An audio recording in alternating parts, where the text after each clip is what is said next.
go. Tweeting out the link, putting it out on Facebook. That is one hell of a win for the New York Yankees. There's no other way to put it. That is an unbelievable win for the Bronx Bombers. They needed that. I don't know if this will propel them to a large winning streak. I don't know if this will be the difference between them making the playoffs or not.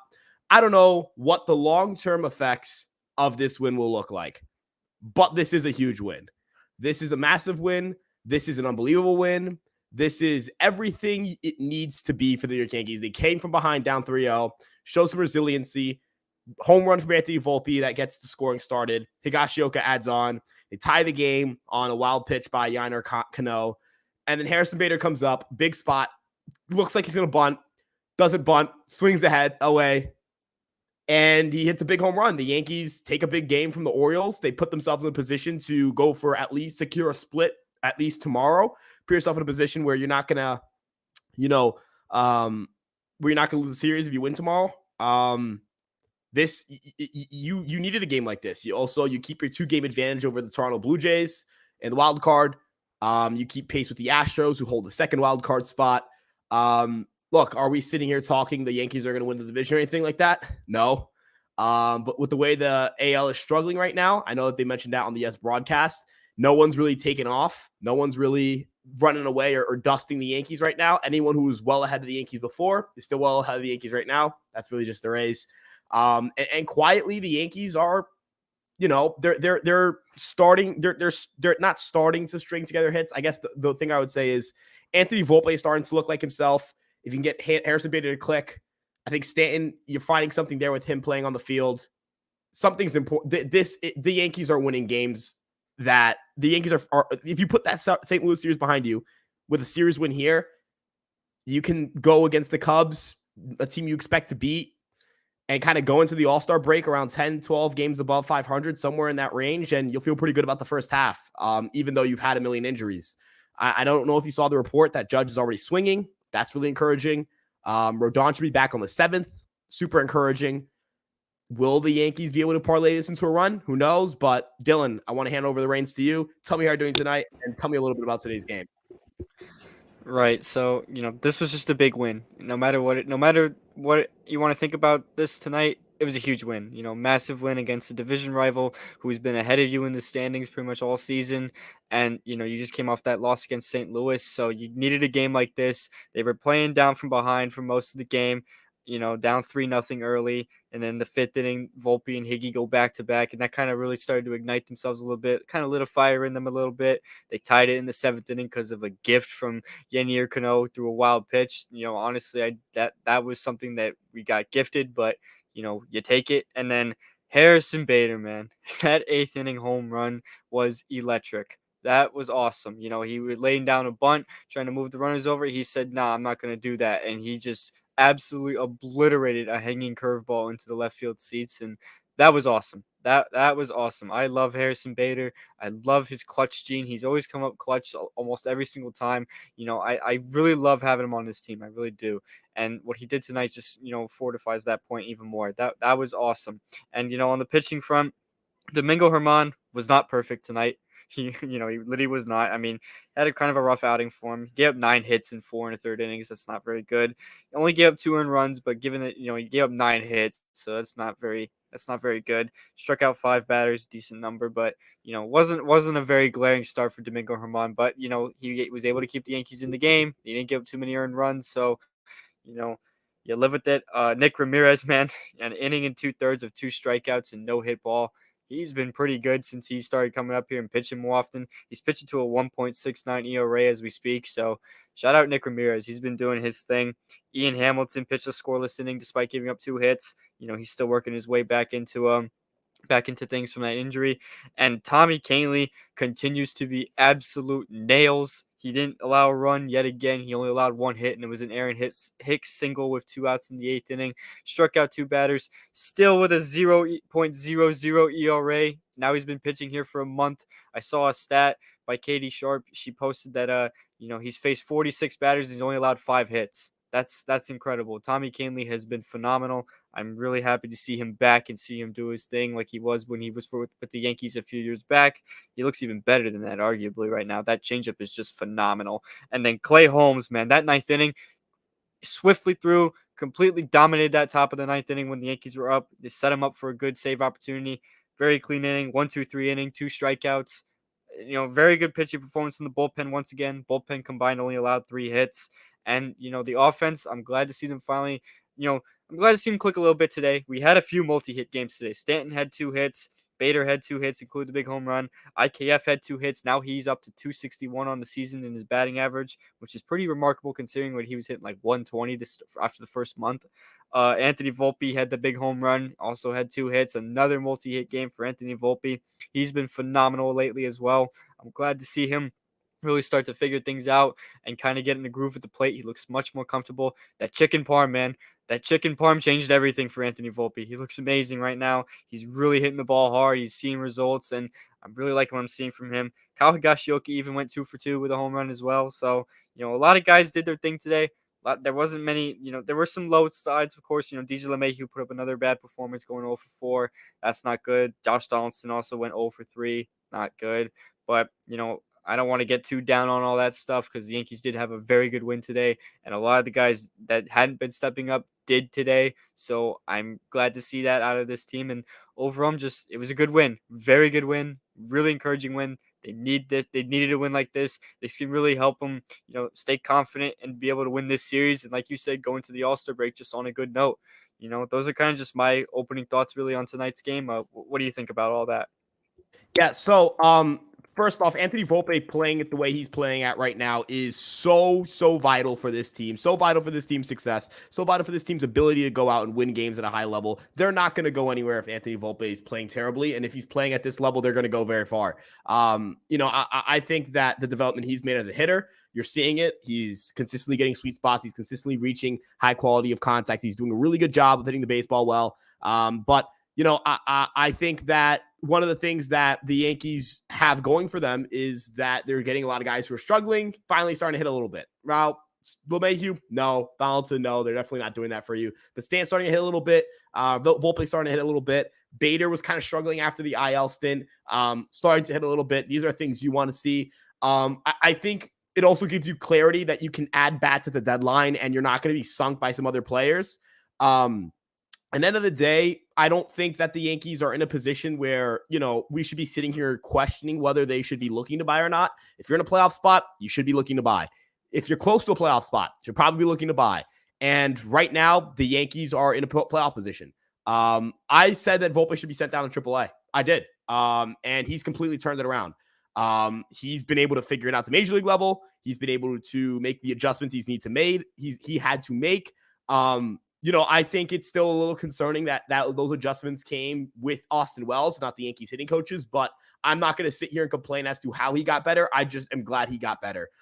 We can nitpick the ways things happen, but I don't think either of us care, right? I think we did not care what it took for Anthony Volpe to get better. Well, I mean, within reasonable constraints. But at the end of the day, I think that the Yankees are in a pretty good spot with Volpe right now. You just hope that some of the other veterans on the team can carry on, and that when you get Judge back, you have a decent enough lineup that you don't have too many holes, and you can reasonably plug in those holes at the deadline. It's really just about having enough secure spots on the team that you can cover those holes at the deadline. You can acquire a third baseman at the deadline. You can acquire an outfielder at the deadline. What you can't do is acquire a third baseman, a left fielder, a center fielder, a second baseman, a shortstop. You can't do all those things at once. So that's the thing. I think right now you're looking at catcher, left field, and maybe a starting pitcher. That's what you're looking at right now. And if you get those three positions, I think that the Yankees can go a decent way. But, with that being said, we're going to start just turning it to the comments here because we don't have too many right now, and we'll probably get flooded at some point. So Yank says, hello. Hope you're having a good day. LA Yankee says, absolutely a massive win. We agree.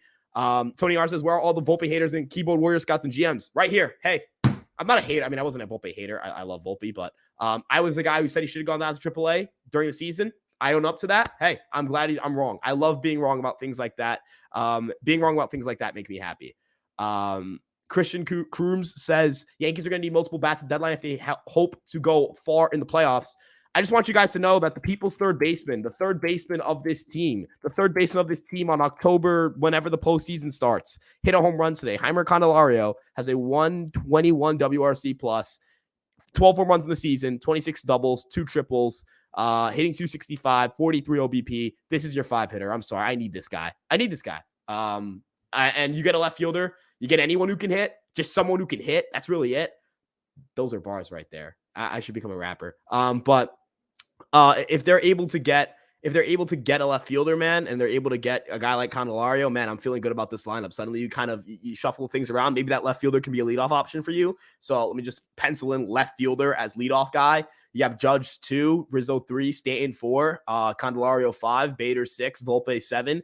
I'm forgetting Torres. I completely forgot about Torres. Torres is probably going to be hitting in front of Bader. So Bader 8 and Trevino 9. Fuck yeah, I'll take that. What do you? I mean, I think that's a pretty good lineup, right? Yeah, I I'd mean, say. I think it is. It's much deeper than what you got right now. You add, say, Candelario, like you said, and you add a left fielder, and you got a pretty solid lineup ahead of you. Third base is clearly a massive hole right now. I mean, both our third basemen played today, and they both went 0-4s while the rest of the guys were hitting. So that's a concern. DJ LeMahieu's average is down to 221, guys. 221. This is a guy who was hitting close to 300 just a year ago. That's not good. DJ LeMahieu was struggling mightily, and it's bad to look. And seeing Josh Donaldson continue to struggle as well, that's of course alarming as usual. I mean, I'm tired of seeing Josh Donaldson. I'm just gonna be honest. I'm tired of seeing him in the lineup. I'm tired of seeing him play. I've been patient with Donaldson. Unironically enough, I have. I've always been like, okay, well, he seems like he's still got some power left in there. Maybe he can figure things out. I've given up.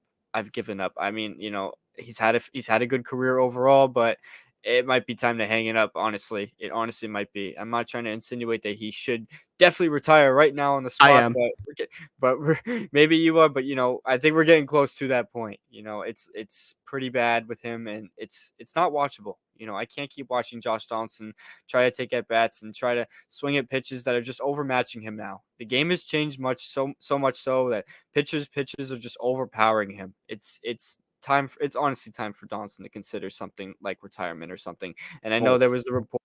Yeah. And I know there was the report like, oh, he's wondering if he should play in 2024 or not.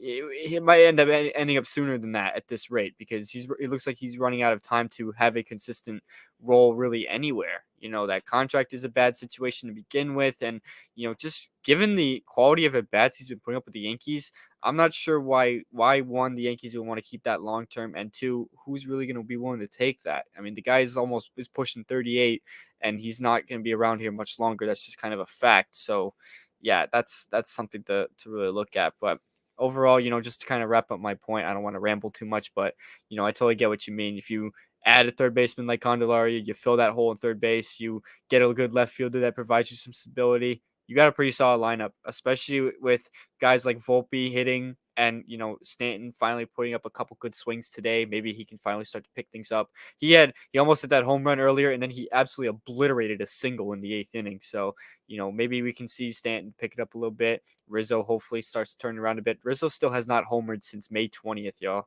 That's not good.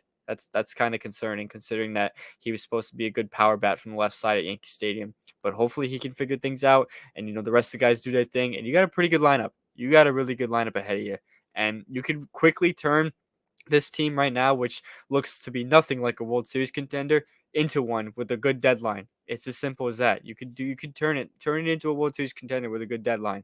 You really can do it, but they gotta do something. I love that they won today, but realistically speaking, you can't always run out this same lineup and expect the same results that you got tonight, because there's going to be nights where they look like how they looked like in a doubleheader in Game 1 against St. Louis, or how they looked on Sunday. So yeah, that's kind of just my point on it. But I don't want to be too negative, because they did win today, and I'm very pumped about it. So yeah. Yeah, where I'm at with this team right now is, hey, let's string together some wins. That's really let's string together some wins. Let's get something going here. You got to put something together. You got to build off of these wins. At some point, these wins have to amount to something. Put that Cardinal series behind you. I can put that Cardinal series behind me if they start winning games. I really can. I'm not going to sit here and lose my mind over whatever they got going on with the St. Louis series. If they play well, right? I don't care, right? That's behind you. I'm this way. We go forward. We move forward here on Fireside Yankees. We move forward. We look. We take it one game at a time. Win the day, win the series. Let's go. Get things going. Get the ball rolling. Put yourself in a position to not just buy at the deadline, but feel confident about buying the deadline. There shouldn't be anyone that, right now, if the Yankees, if it was July 30th today, and the Yankees were having an internal discussion of whether to make a trade for a certain player or not, they wouldn't sit back and say, wait, should we buy? They'd be like, this team is 9 games over 500. This team is 2 games ahead of the Blue Jays for a playoff spot. They're in a playoff spot. We're going to buy. All you have to do is punch a ticket to the dance.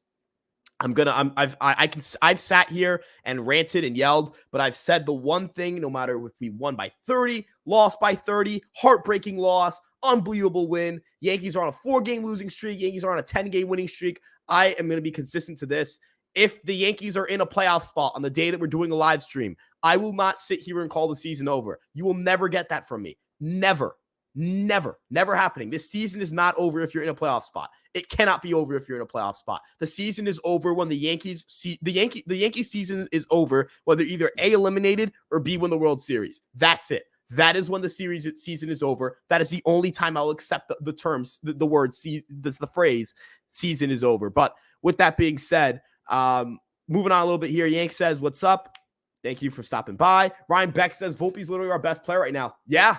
Considering he's been a better defender as of late, he's a shortstop, so playing strong shortstop defense is extremely valuable. Great base runner, one of the more consistent hitters on the team right now. This dude could do it all right now. Right? He looks amazing. He looks completely different than he did 3 weeks ago, honestly. If he can put together a strong month of July and his defense continues to get better, I'm telling you, if he just finishes the season with a 100 WRC plus, it's a successful season. It's a successful season.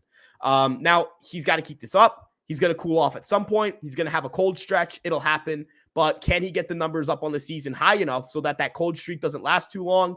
Can he continue to make good swing decisions? Can he continue to walk a lot? Can he do these things that are necessary for him to have a lot of success at the major league level? I think he's capable. It's just a matter of him putting it together. So, Dylan, what are your thoughts? Where's your confidence level on Volpe right now? And what would you consider a successful season for him?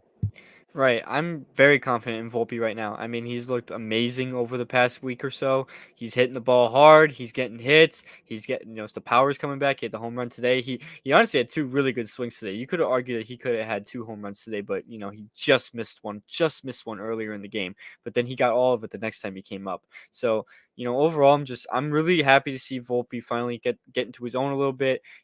He adjusted his swing. He shortened his swing a little bit, and results are coming. He's hitting the ball both ways. He's slapping it to right field. He's hitting hard to left field. He's hitting it up the middle. He's just making very solid contact, and he's got it going right now at the plate. And that's what I really like to see. Of course, in the defense, he's playing much better defensively too. Of course, the defense hasn't been perfect, but, I expect him to just get better in that department as the season goes on. But I'm, more focused on the plate right now because that was the big thing that he was really struggling at. He was hitting under 200 for all of the first 2 months of the season. Now his average is up to 225 and like a 690 something OPS, which is pretty good. That's pretty good. Obviously 225 average is not good, and I'm not saying the OPS is amazing, no, but given how rough of a start he had and where it's at right now, he can end up if he keeps his pace up, he can end up finishing the season hitting like a good 250, 260. Like, that's not out of the question. If he was able to raise his average up from 190 to almost 230 in a matter of a week, then he can get it up to like 260 if he just keeps this going. He's just got to keep this pace going. It's as simple as that. And overall, like I said, I'm just happy to see him finally do what we were hoping he was going to do at the start of the season, but it's here now, and, it's better late than never, I guess, in a way to put it. Yes, you wish he started off the season much better and he did what he was doing right now at the beginning, but, at least it's here. At least we see it now in his rookie season rather than we waited a few years or we never got to see it at all. So overall, I'm happy they were patient on Volpe. I'm happy they were. I'm happy they didn't give up just yet, and that they waited to see if he can, fix some things and tweak something, even something minor, and see if that translates to good results at the major league level. And if it didn't, then maybe you really should have to consider sending him down. But right now, I think sending him down is completely out the window now at this point. He's figured it out. We're finally seeing how productive he can be and how impactful to this team he can be when he's on. Because, I mean, right now, we're missing Aaron Judge and the team looks completely different. So having Anthony Volpe play red hot, that's huge. That's huge for this Yankees team. It's going to be instrumental. If this Yankees team can go on a solid run entering the All-Star break, Volpe's going to play a massive role in that. So overall, I'm really happy with what I'm seeing from Volpe. I just hope it continues. I hope it doesn't stop right here. I hope it continues on, going forward to the All-Star break, past the All-Star break, when Judge comes back and we have a full healthy lineup for once. I hope Volpe continues to do all this stuff. That's pretty much where I'm at on it. So yeah. Yeah, no, dude. Right now, I'm confident, man. I'm confident. I'm confident right now. And I think he can do it. But I think he can get it done. I think he can continue to build off of this as we continue to travel through the season and traverse through that. And the ups and downs will be there. But I at least saw adjustments, and that's really the big thing for me. If he's capable of making adjustments and being a smart player, that's really what I care about. Yankees do not have a goddamn third baseman. We have Peraza. Oswald Peraza has played how many innings at third base? Hey, look, I'm gonna say it right now. How many years of prime Aaron Judge and prime Garrett Cole do you have left? You don't know. That's the answer to that question. You don't know. So I love Peraza. He's not a bat first guy. You gotta, his projections are roughly league average offense, which I think is good enough to be a shortstop because he's a great defender. But that would require moving Volpe off the position. And are you going to make a position change for Volpe as he's getting better at shortstop to third base? No, it doesn't make sense to do it mid-season. You'd like to have an offseason to do that. You'd feel the same about Peraza. You'd like for him to have an offseason to improve a little bit at third base. No, you don't know what that glove looks like at third. I'll go out and get the proven guy. Candelario has a 121 WRC plus in Major League Baseball. Oswald Peraza might have a 120-something WRC plus in AAA. Candelario's got one in Major League Baseball. Candelario's got 7 outs above average in Major League Baseball. He's got 26 doubles in Major League Baseball. He's got 12 home runs in Major League Baseball. At some point, I love prospects. I'm a big believer the Yankees should start playing a little bit, some of their younger guys a little bit more. But I'm not of the opinion that the Yankees should play worse players over better players, right? Like Peraza over Donaldson. Yeah, that makes sense. But if I have an option available for me and that guy's Heimer Candelario, I'm taking Candelario or Peraza for the year 2023. Not sure about the year 2024. Not sure about the year 2025, but we're not there yet. It is July 3rd, 2023. The Yankees are in a playoff spot. When I'm not thinking about 2024 today. I'm thinking about 2023 right now. So that's where I'm at with that. Dylan, I don't know if you feel differently or if you feel like the Yankees should go internally or externally for third base. It doesn't have to be Candelario, but I'm just saying, internally or externally, where's your head at? What would you say the arguments for both?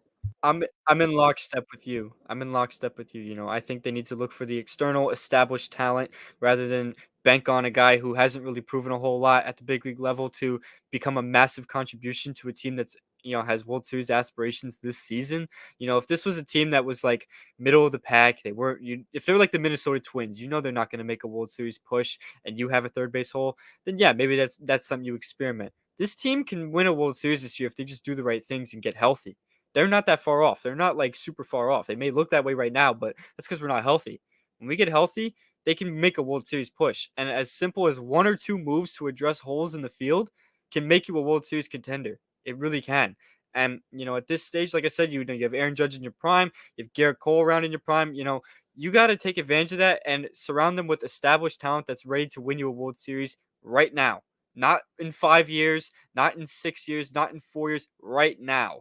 Yes, I would love to win World Series in those future years, but I'm focusing on right now, this season. You have to get that established talent. I think that's more important. I think that'll make you a better baseball team if you have that and not bank on someone to develop in the major leagues. You already did that with Volpe, and if you do that with Peraza at the second half of the season, you might still end up with a hole at third base in the postseason. You still might end up with that. Who knows? What if it doesn't pan out? There's no guarantee.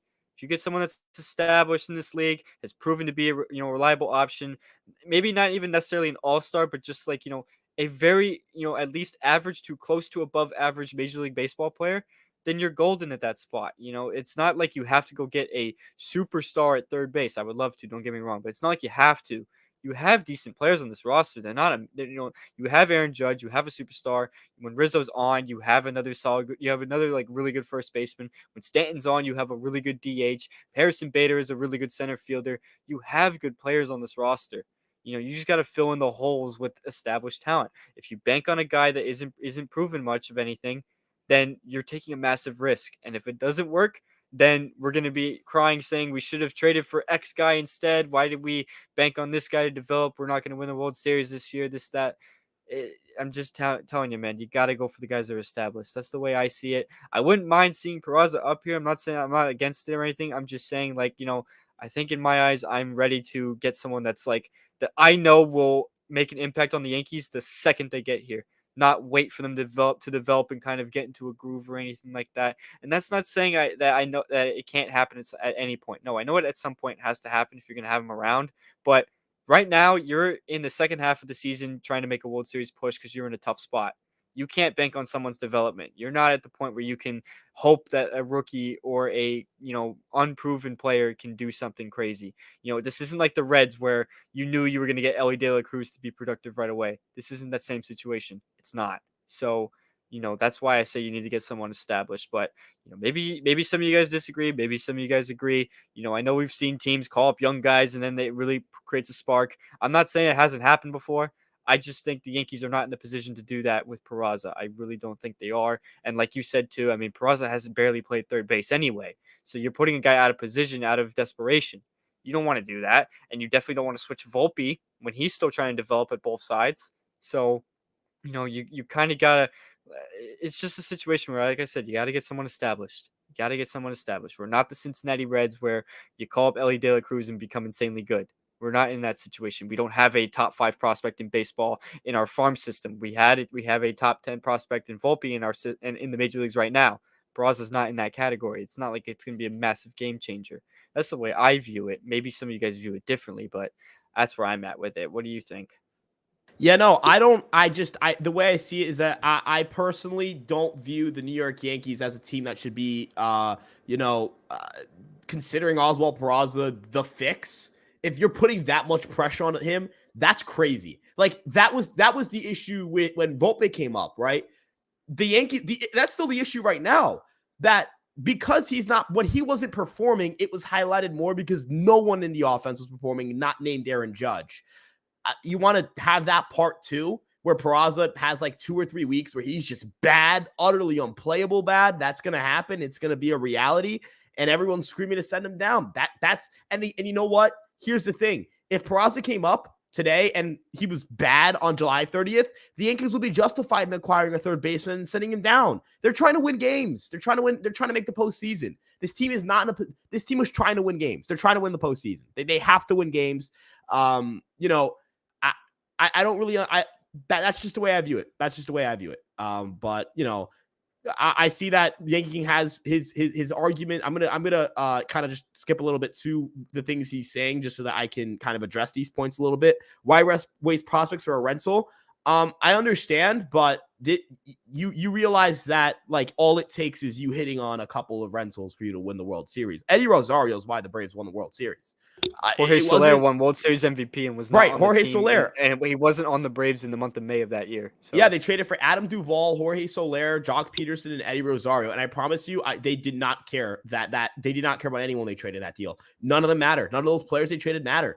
And the only one they brought back was Eddie Rosario. That was the only one they brought back. They didn't even bring back the World Series MVP. Soler and Jock Peterson left in free agency. So did Duvall. Duvall I think stayed for an extra year. He opted into like a club option, and then now he's gone. But now he's gone. Yeah, but now he's gone. But he got hurt last. The World Series MVP they didn't even bring back. They didn't even bring back the World Series MVP in Soler.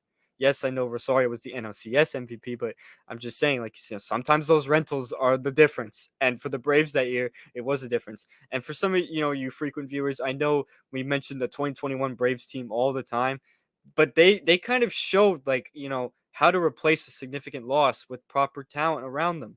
And I mean it worked. They won the World Series. You don't always see a team lose their best player and then they go ahead and get these rentals for literally just half a season, and then those guys are the ones who end up making the difference to why they ended up winning the World Series that year. You don't see it very often. And that's why we talk about that team a lot. I'm not saying the Yankees have to be in that exact same spot because it's not like Aaron Judge is out for the entire season. When the Braves did it, Ronald Acuna was definitely out for the rest of the season, so they kind of had no choice. The Yankees, Aaron Judge is not out for the rest of the season, so there is a bit of a difference. I understand that, and I acknowledge that. But at the same time, they still have holes to fill, and it might require a couple moves to be made. It might require it. I don't think it's going to be just like a one move or two or whatever. No, it might have to be a couple moves that really shake up the roster a little bit. You really can't run DJ LeMahieu and or Josh Donaldson out in the playoff lineup. You can't do it. If they're hitting like this for the rest of the way, you cannot send them out there in the playoffs. You just can't do it. You can't do it. There's no way around it. There's no excuse. You can't do it. So, and I know I just said third base, but left field too. We haven't had a specific left fielder the entire season. And some people, there may be a small crowd of people that say maybe IKF just be the left fielder. Whatever. IKF needs to be the utility guy if he's still in this roster. You can't put the guy in left field every day. You can't do that. I would not want to do that. I really would not. I mean, did you see him try to catch that fly ball today again off of Rutschman's double? Do you want that defense in a postseason game if you're gonna have him play left field? You don't. And there's no one else you can really move to left field to just fill in a hole. I don't think you're going to trust Billy McKinney or Jake Bowers in the playoffs either. The playoffs is a different landscape than regular season. Yes, they've been performing well. I'm not saying they haven't, but at the same time, back to my established talent argument, guys that are going to make an impact day one that they're here. There's a difference, and I think it's important to emphasize that. So yeah, that's just where I'm at with it. Yeah, no, I think rentals. It just, to me at least, it doesn't matter to me if you trade like your 30th and like your 20th best prospect for Hammer Candelario. Like this is the numbers the Yankees have at third base. Yeah, it's bad. So you go out and you go out and get talent. There's like proven talent hasn't worked. We have a shit offense. Like I think that's a stupid comment. The Yankees have an old offense. I think it's stupid. I think that's a stupid comment. I think saying like that would be like me saying, well, Juan Soto's a proven talent, so they shouldn't get Juan Soto because we got proven talent. It hasn't worked for shit. Judge is a proven talent. And that's helped you. And I see a comment here because I have the chat open on my phone. It was from Ryan Beck. He mentioned David Justice. Yes, we obviously were not. I was not around when David Justice was acquired in 2000 to help a World Series push, but I do know about it, and it just proves my point about how proven talent can work. Even it works. Doesn't. Yes, I'm not saying it doesn't work 100% of the time. I'm not going to sit here and say that because that would just be a lie. But it has worked. It has. So, yeah. Yeah, I just don't understand. I don't understand the idea that the Yankees shouldn't try to get better. I just don't get it. I don't. So that's just, I think that's crazy to me. I think it's crazy to me, this idea that you can't get better or that you shouldn't get proven talent because like Josh Donaldson isn't good. Josh Donaldson's 36. That's why he's not good. DJ LeMahieu's 35. That's why he's not good. That's why he's not good. Like, that's why those guys aren't good. They're old. Like Heimer Candelario's not old. He's 29. If he was 35, I'd understand. 36, I'd understand. He's 29. If you're aggressive with the Yankees, so be it. I'm willing to take that risk. That's a risk I'm going to take. I'll take that risk over whatever the risk is with Peraza. You have never played him at third. You played him at third base a couple times. You can always benefit too adding a switch hitter. You can always benefit from that. Right. You're adding a switch hitter. More balance. You're adding versatility and stability on both sides, not just one. So, yeah. It's always beneficial that way. Not saying that you have to only get switch hitting talent. No, but if one's available, why not go for it if you can? If it's working, Candelario's been pretty good these past 2 weeks too. If I'm not mistaken, he's hitting close to over 300 in the past week or so. He's been doing pretty good lately. Maybe he can get hot and really enter the deadline with a heated market, up his value a little bit. Yes, that may do a negative for the Yankees because that might mean they have to give up an extra asset or two. But you have a guy who's proven to be a solid hitter for the majority of his career. He's continuing to do it still, even on a bad Nationals team. So, that's just an option. I'm not saying that Candelario is the guy too. I'm not going to sit here and say that. I don't think we really have like the guy that you have to go get right now. I think Candelario is up there on the wish list. I do. But my point I'm trying to make is like, this isn't like remember like in 2021 when everyone said you have to go get Joey Gallo. Of course, it didn't end up working out, but remember everyone said that. And last year, how everyone said we have to go get Luis Castillo. We didn't, but they said if you don't get Castillo, you have to go get Frankie Montas, and we got Frankie Montas. I don't think we're in that exact same situation this year. I feel like it's a little different just because the market is not very great, but I do think there are options that are at the top of the wish list. I think Candelario is at the top of that wish list. You know what I mean? Like, I'm not going to sit here and say one, this guy, two, this guy, in terms of like listing off importance of players to get, because I don't really know what the market looks like right now.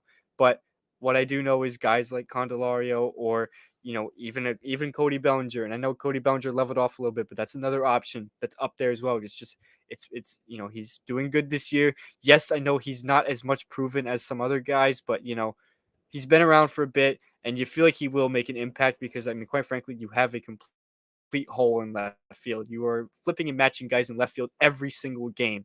you want to have a consistent outfield that's going to play that spot more often. So, yeah, that's kind of where I'm at. Yeah, no, I feel like this is, as you mentioned, kind of like a deadline where there isn't a cutout like guy, like this is the guy you need, this is the guy you want.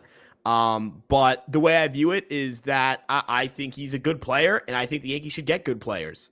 I think the Yankees need to get good players. I need the Yankees to go out and get players that are going to make an impact. And I think, okay, I have to address this one thing because it's so funny.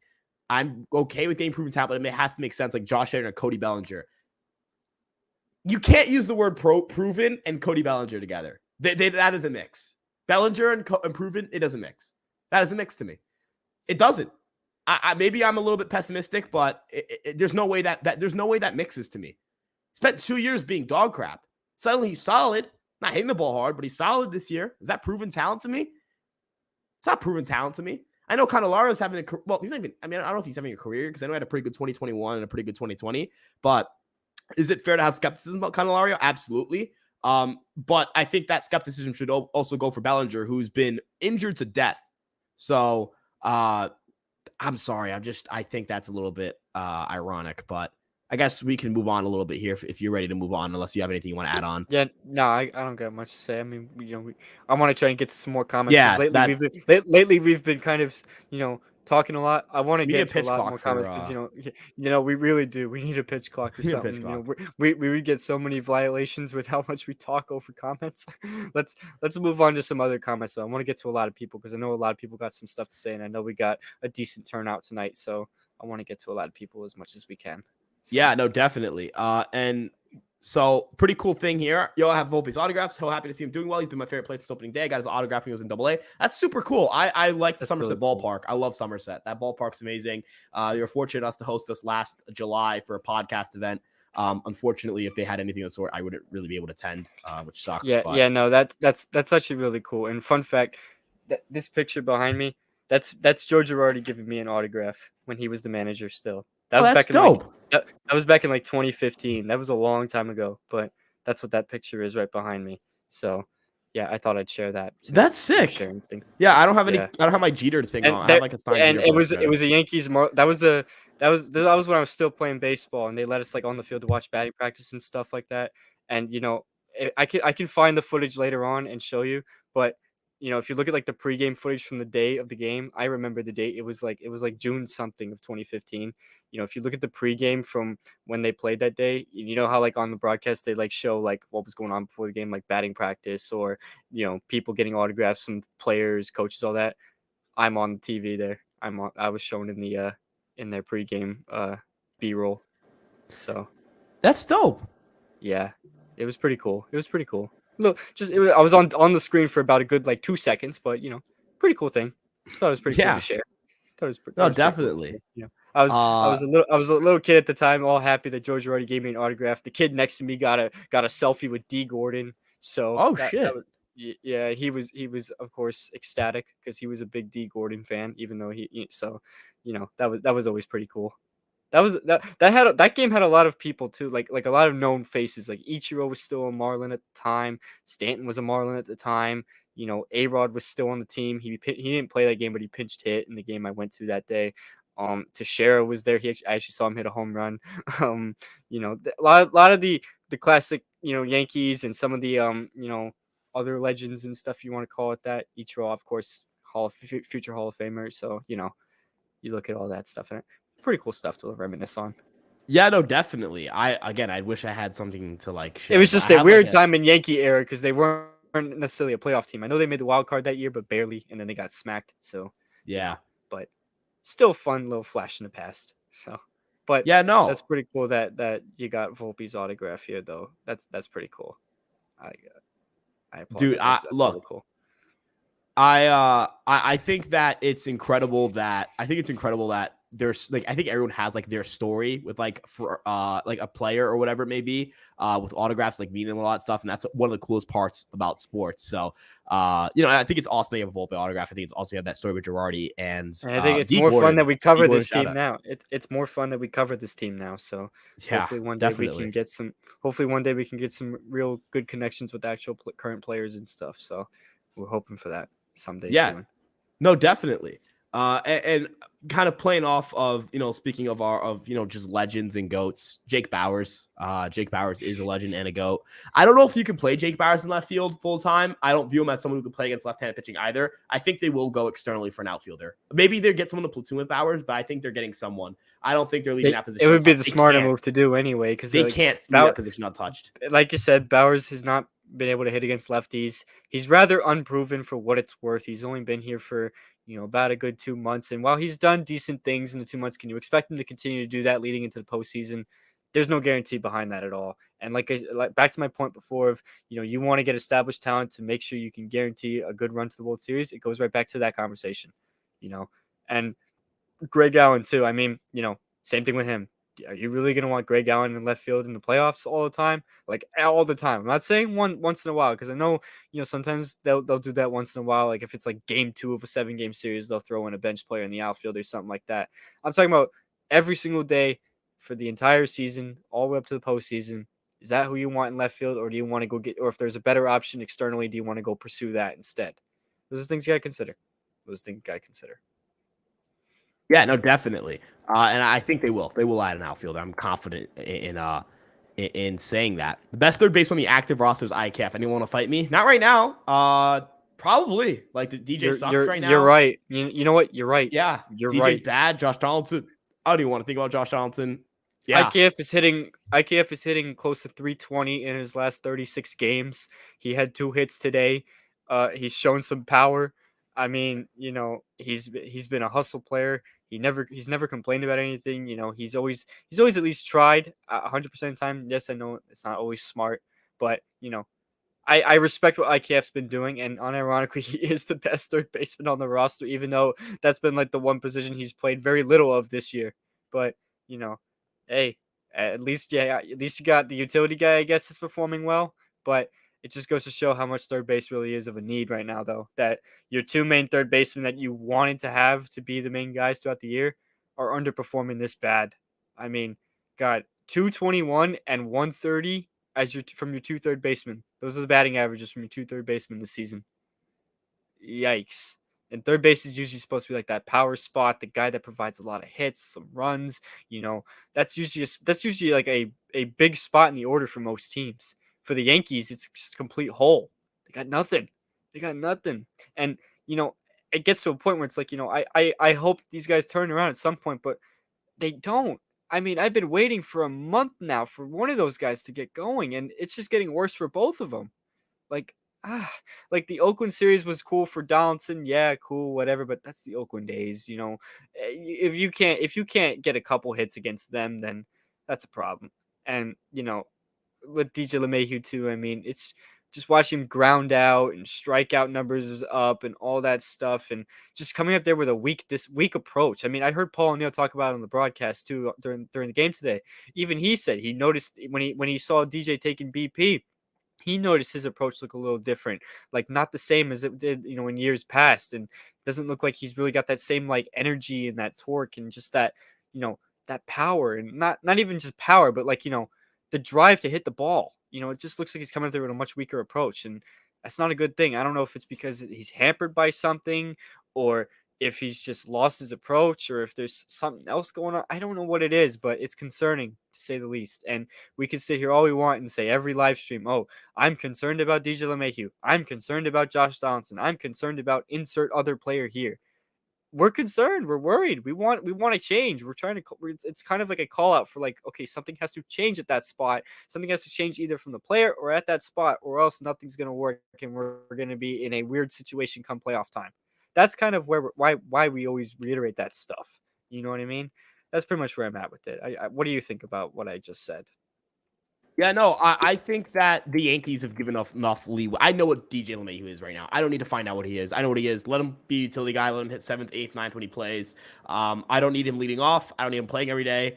I don't need any of those things. Donaldson, I don't know. I don't want to sit here and just, man, like Donaldson's shown the power. guy, Yeah, Donaldson's shown the power, man. I'm not gonna discredit that, but man, every other at bat is just hard to watch. It is, And I'm not here saying that we should be continue to boo the guy. I'm not a guy who favors booing players. I don't do that. But at the end of the day, there is a justifiable reason as to why fans are upset at his performance, because nothing has changed and nothing's gotten better over these times.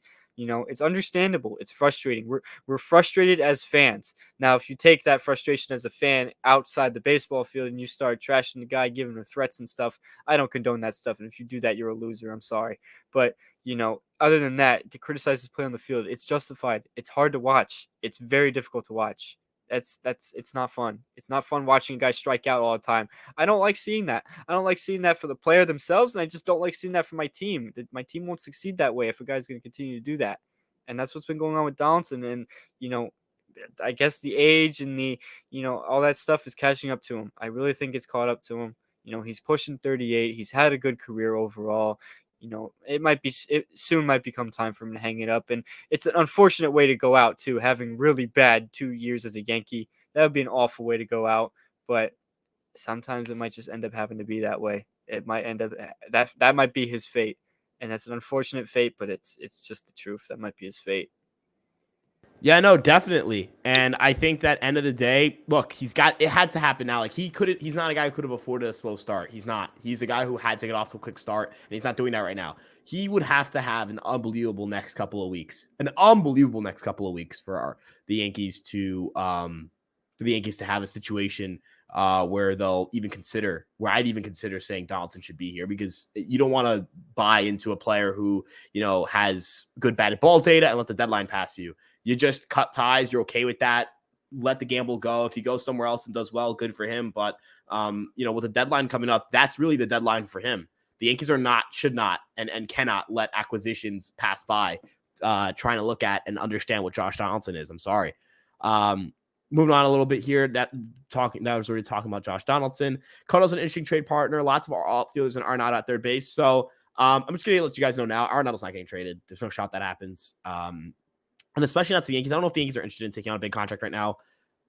I would love Arenado, obviously. Arenado's an amazing player, but I don't think that's happening. And it's unrealistic. The outfielders, it's unrealistic getting Arenado. The outfielders, I think, are a little more realistic. But I don't know. Like I feel like Lars Nootbaar is the impact outfielder you'd want. But are they going to move Lars Nootbaar? Probably not.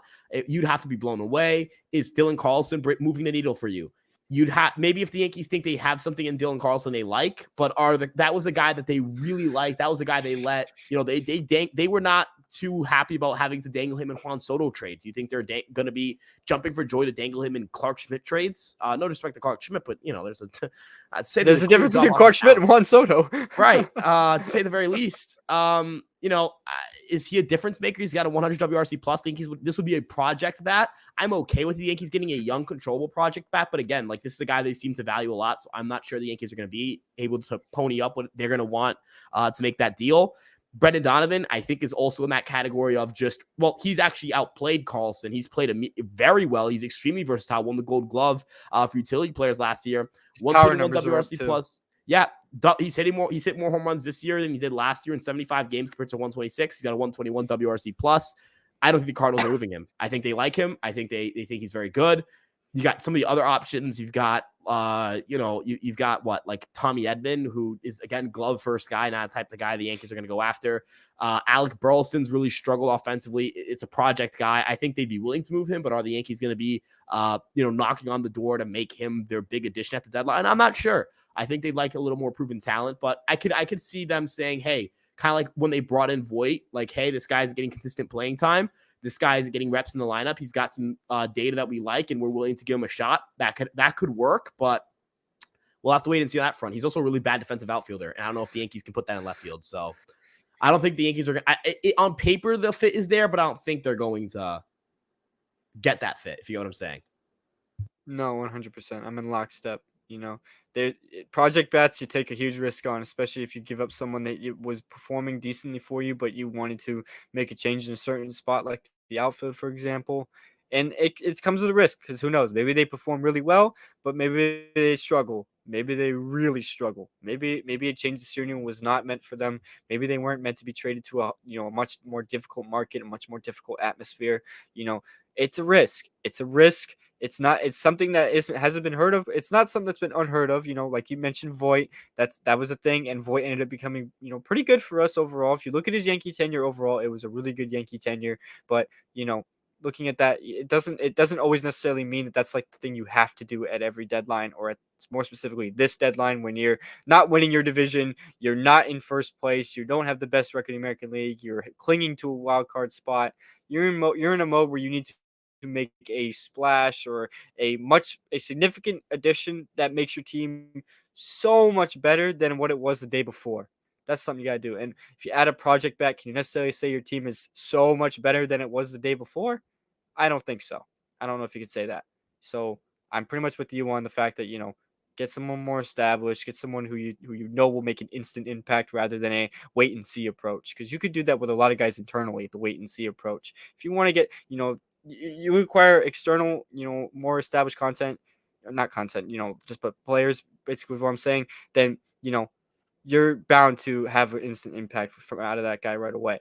That's what's going to happen, and you're more likely to see good results. So, yeah.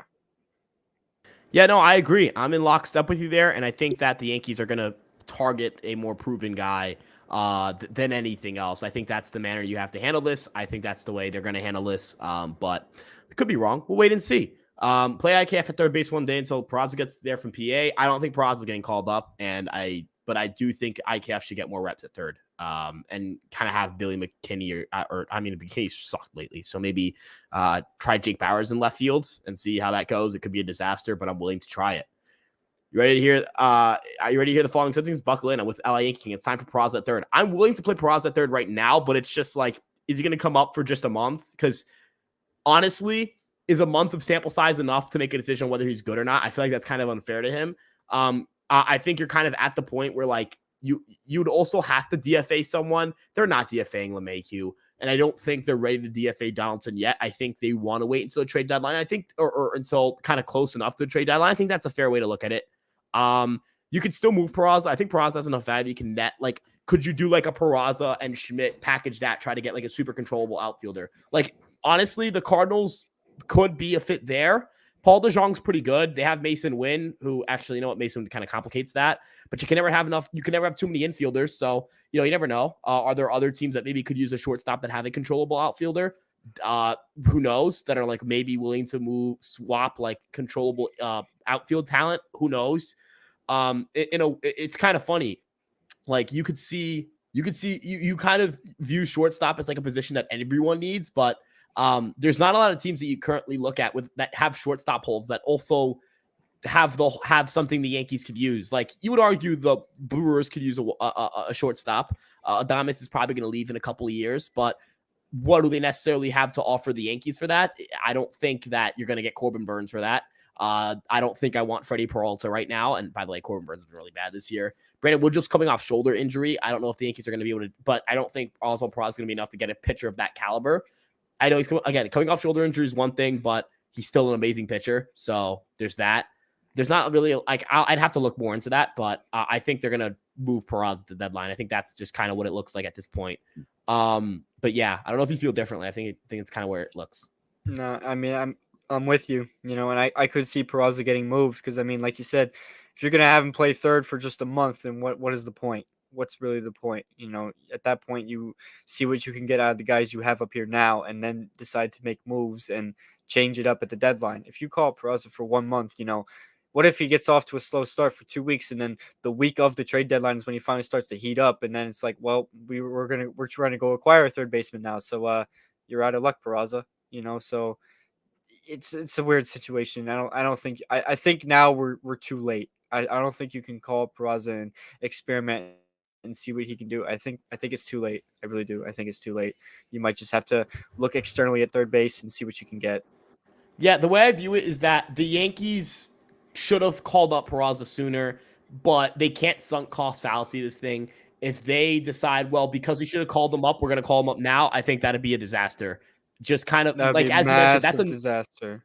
it's as dumb as this may sound, a world where Peraza plays really well for 2 weeks and then starts sucking is or vice versa, where he sucks for or 2 right, weeks and like you is good the mentioned, week of the deadline. is a disaster. That is the Yankees would be in such a tough spot there. And I know that sounds dumb to say because again, I've expressed my desire to win games, but where I think the likelier outcome is that Peraza would struggle and then play better than Peraza would come up, immediately hit, and then struggle. But that's how I feel. And I think that's how the Yankees feel. And also, again, you're asking him to learn third base on the fly. That's important. Yeah. You're asking him to learn And a position in a month, because like I said, you really think they're going to stick with someone who hasn't played third base really at all, and for them to be the answer going forward and into the postseason, that wouldn't be a good idea in my opinion. That really wouldn't be a good idea. It would be a lot better just go get established talent at third base. I could say it all Yeah. I want this stream. I think that is exactly where I'm at, though. I'm firm on that stance. If you guys disagree, you disagree. We agree to disagree here. But I personally, I'm willing to just go get someone outside the organization to play third base and be the answer. Even if it's not a superstar slash all-star, if it's a serviceable option that is better than watching DJ ground out every at-bat and Donaldson strike out every at-bat, then I'm taking it. And for Peraza, it's unfortunate they didn't call him up, but you can't put him in a tight situation or in an awkward situation for him when, he's doing good in AAA right now. He's upping his value. There are going to be younger teams that are going to want him to be their answer. I don't know if the Yankees can just say, all right, we need you to play third for a month because we're still unsure what to do about third base. And, there is a possibility that we're going to replace you at the deadline, though, anyway. So just be on the lookout. That'd be such a weird situation for Peraza, man. Just picture that. That'd be a very awkward situation. I don't think the Yankees want to put him through that. I don't think the Yankees want to have to deal with that. I don't think us fans want to have to deal with that either, because it just won't be entertaining. It'll be very confusing, and we're not even going to be sure of what direction the team's really headed in at that point. So that's all I can really say about it. I can say as much as I want about it, but yeah, that's where I'm at. Yeah, I think it's just a matter of if you're gonna let's look at the Volpe experience, guys. Volpe came up. It's taken more than a month for us to figure out what he's good at, what he's bad at, what he's got to work on. A month of baseball is not enough. You got to have more than a month, and the month has to be really damn good and sustainable. And if it's not either of those things, and if they don't believe he's as good of a hitter as he is when he comes up, if he hits really well, you're kind of in a tough spot. He's playing well in AAA. He's deserving of major league time. Don't get me wrong. I thought he should have been up for Donaldson when Donaldson originally got hurt. I thought it was unfair that he wasn't up. I thought that was bad. I didn't like that. I know he got hurt. I thought when he got hurt, he should have come back. Personally, that's how I feel. The Yankees felt differently. This is the situation we're in right now. We can't do anything to change what happened in May or change what happened in June. But what we can do is make decisions based on what we know now and what decisions were made beforehand. So that's how I view this. But moving on here a little bit, Aiden talks about Mets can take Donaldson if they want. I'm not giving up Ian Hamilton though. I'd give up Marinaccio or Wandy Peralta. I think, and maybe you disagree with me here, Dylan. I don't need to salary dump Josh Donaldson unless it will affect a move. The Yankees are going to pay him to either he's going to be here or not. And I'm okay paying him to not play for us. We've DFA'd Aaron Hicks. It's it's not even a 1 year deal. It's half a year of his contract left. I'm okay not having to roster him if it means if I have to pay him to not be here, that's fine. I don't want to give up a bullpen piece to do that. I'd much rather give up a bullpen piece to acquire a bat or something. But I think you and I agree here. Not a big fan of moving Donaldson to get a salary dump when he's got a half a year left. Yeah, no, I'm right there with you. I don't want to, like you said, I don't want to get rid of a bullpen piece either to do that. You move Donaldson, it's not going to be a salary dump. They're going to end up paying him one way or the other. So, you don't want to just give it up and then give up a pitching piece that's been important for that. You want to, if you're going to give up a bullpen piece, it's going to have to be for a bat. I even wrote an article about it. I said there were 3 candidates that the Yankees have that they could trade. One of those guys was Ron Marinaccio. And I said that if they do that, they should look to go get a bat, like a small, it's obviously going to be a cheaper one. It's not going to be like a crazy expensive deal. I don't think you're getting much out of a reliever, but Like if you want to get Chas McCormick, give him Ron Marinaccio. Maybe they'll take that. Houston could always get a boost out of their pitching. So and I know Chas McCormick's actually been doing pretty well lately. Ironically enough, right as we were talking about him recently, he started to play pretty well for Houston. So if they do decide to deal with him and deal him at the deadline, maybe we can offer Marinaccio, who, in my opinion, I feel like his role in the bullpen is kind of like undecided. I don't know if the Yankees are sure if they want to pitch him, have him be the first guy out of the bullpen or have him pitch in a high leverage spot in the 7th or 8th inning. I think they're pretty undecided with that. And it's understandably so, because Marinaccio has been kind of up and down this season. So, maybe if you want to end that experiment, then, you move him for a bat that you need. Chas McCormick could be a good bat. I know not everyone's a Chas McCormick fan, and I know there's not guarantees that the Astros and Yankees are going to make a trade, but it can happen. It's possible, and I think it's an avenue that should be explored, and like Wandy as well. I mean, Wandy I'd prefer keeping. I would prefer keeping him only because he's like him and Nick Ramirez are literally your only two lefties right now. So I prefer keeping Wandy just so you have the lefty. But, we'll just have to see what they do. But bottom line, I'm not salary dumping Donaldson. It'd be a point. You don't want to make a move just to make a move, just to get rid of him. You want you got to make sure you do it right. If you do it wrong, then it's going to backfire. So. Yeah, no, you want to make sure you're doing the right thing here. Because on the surface, getting rid of Donaldson is obviously a plus. But if you do it the wrong way, then because you can still mess it up. You still can. There is a way you can mess it up, and if you mess it up, then that's going to look bad.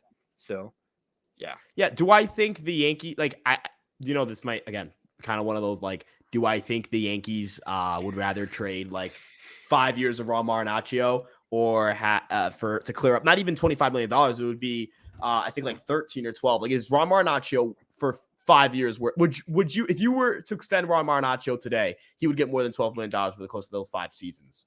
I think that's how you kind of have to look at it from a player evaluation standpoint. So I think $12 million are worth less than 5 years of Ron Marinaccio, 5.5 years really. So that's kind of how I view that. So yeah. But I think I understand the idea though, but I think that Marinaccio would be too steep of a price to pay at that point.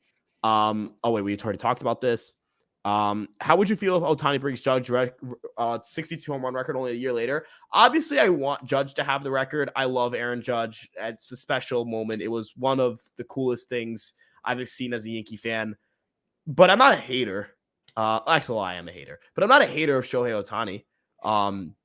I'm not sitting here man, fuck. I hate a world where Shohei Ohtani, this generational talent, sets ridiculous records. Good for him. I'm right there with you. I'm right there with you. If there's one guy I would like to see break Judge's record, it would be Ohtani. Just given what he does on both, as a pitcher and as a hitter, you got to respect greatness. And if Ohtani were to do that and continue to play at this level for the next several years, you're literally talking about a guy who could end up being the greatest player of all time. I don't think that's a stretch to say. A guy who pitches at an elite level and hits an elite level, that's insane. Even how many guys have a peak like his?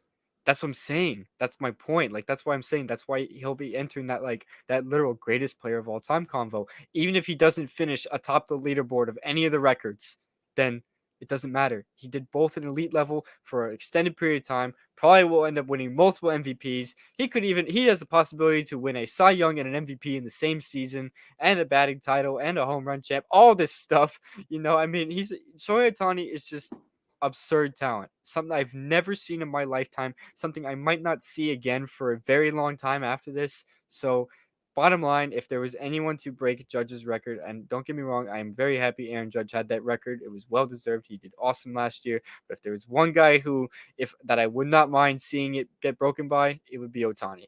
Yeah, that'd be the one guy I wouldn't mind seeing it broken by. I would be amazed. And I would be happy for him. And I think what people are kind of overlooking here, it's going to be very hard to break that record. That is a hard record to break. It's going to be hard to. And it's funny because he currently is on the exact same pace or relatively close to the pace that Judge was at last season for his record-breaking year. Doesn't necessarily mean Ohtani is going to keep the same pace though. It's very tough to get to. It's tough to get to 50 home runs. Nevertheless, 62. So yeah, we'll have to see if Ohtani continues to do this, because if he does, then I'll get more confident. Maybe he will break the record, or if he levels off a little bit, finishes with I think he's going to finish with 50 home runs. But if he finishes in 54, 55, that's still amazing. Don't get me wrong. I'm not saying that's not amazing. That's he at this point. He's already got the MVP award locked up in his house again. It's Ohtani's award to lose. at this point. I don't think anyone's really coming close to him in the MVP race right now. Judge would have been the only one close, but he got hurt. So I think at this point, Ohtani is going to run away with that award. So I don't think that's a question. I think it's just a matter of, at this point, will he touch Judge's record or not? And it's insane that we're saying that it's insane to even a conversation because he's a pitcher. He's a pitcher. The guy don't even play the field. He's a pitcher, and he does this. Like, what? Like, and I think I know there was the whole. I don't mean to cut you off too, but I know there was the whole. I know there was the whole. Judge Ohtani debate last year and stuff, and I think it was pretty clear Judge deserved the MVP last year. He had a record-breaking season, something that hadn't been done in over 20 years. A guy hadn't hit 60 home runs since 2001. I mean, and all this stuff. And of course, the breaking the record just in general, the American League record. It had been a long time. He deserved that. He almost won the Triple Crown. Judge got that MVP. But I think we all know at this point, Shohei Ohtani is just a better baseball player. I'm not going to argue with that. He's a better baseball player, man. No, he pitches and hits at the exact same level, if not at this point, if not better. It's kind of insane, because every time we think Shohei Ohtani isn't going to get that much better, he does. He does. It blows my mind. And it's not. And lately, it's not like he's just hitting home runs. He's hitting absolute nukes. The guy is a pitcher hitting 493-foot bombs. Did you see the video of when he hit a home run against the Rockies and Kyle Freeland mouthed like, "How the heck did he hit that?" or something like that? He said something else, but I said heck. But you get what I mean. You see that video where he mouthed that? That should just tell you. That should just tell you how ridiculous Ohtani really is. He's got pitchers going like, "What the heck do I do?" Like their pitchers are literally shell shocked after they face him. They're just like, "What do I do? What do I do? How is he hitting that? Like, how?" There's nothing they can do. That's pure talent. It's pure talent. And quite frankly, I'm thankful that I get to see something like that in my lifetime. It's something that not many people got to ever see. So yeah. Yeah, no, dude, I think we're at a point right now where we're just witnessing greatness, and I'm